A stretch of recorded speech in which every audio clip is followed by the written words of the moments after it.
ভাই দেখেন, এই যে নদীর জমি, দোলা জমি, পানি অথাই, উজানের পানি এসে নদী ভরাট হয়ে গেছে, ধান তলিয়ে গেছে, লোক পাওয়া যায় না, কামলা কিষান নাই, হাজিরা নাই, 2 বিঘা জায়গা 16,000 টাকা ঠিক করে দেওয়া হয়েছে। কি করবো ভাই, দেখেন আমাদের কৃষকের কি অবস্থা, আমরা এখন কি করব, নিরুপায়। এই ধান মেশিনে ডাঙ্গাও যাবে না, ধুলে একবারে জমাট হয়ে একবারে হয়ে যাইতেছে, জাবুরা জঙ্গল হয়ে যাইতেছে, ধানের দাম নাই, আমরা কি করব, কৃষক কি করবে এখন, কৃষকের তো কোনো উপায় নাই। ধান লাগাইছি 2 বিঘা ভাই, বুঝছেন, এই 2 বিঘা ধান লাগাইছি, নাই লোক নাই, এই যে মেশিনও আসে না, কিছু আসে না, পানির কারণে ধান এখন নিজেই কাটতে হচ্ছে। এখন লোকের কাছে গেলে 8,000 টাকা বিঘা চায় ধান কাটা। এখন কিভাবে আমরা বাঁচবো কৃষকরা? এখন এই ধান নিয়ে অনেক জ্বালায় আছি আমরা, কিভাবে বাঁচবো? এই উত্তরবঙ্গের মানুষ আমরা অনেক কষ্টে আছি। ধান তলে যাচ্ছে, শ্রমিককে পাওয়া না যায়, দোন চাইছে 8,000 টাকা, তাও পাওয়া যাচ্ছে না, ধান তো তলে যাচ্ছে।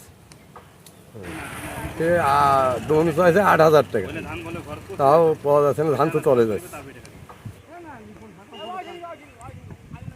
পানির জন্য ধান কাটা যায় না, লোকও পাওয়া যায় না, গাড়ি আসে না, কিছু আসে না। এই ধান নিয়ে যে এত কষ্টে আছি আমরা, নাই এই যে মেশিনও আসে না, কিছু আসে না, পানির কারণে ধান এখন নিজেই কাটতে হচ্ছে। এখন লোকের কাছে গেলে 8,000 টাকা বিঘা চায় ধান কাটা। এখন কিভাবে আমরা বাঁচবো কৃষকরা? ধান তলে যাচ্ছে, শ্রমিককে পাওয়া না যায়, দোন চাইছে 8,000 টাকা, তাও পাওয়া যাচ্ছে না, ধান তো তলে যাচ্ছে।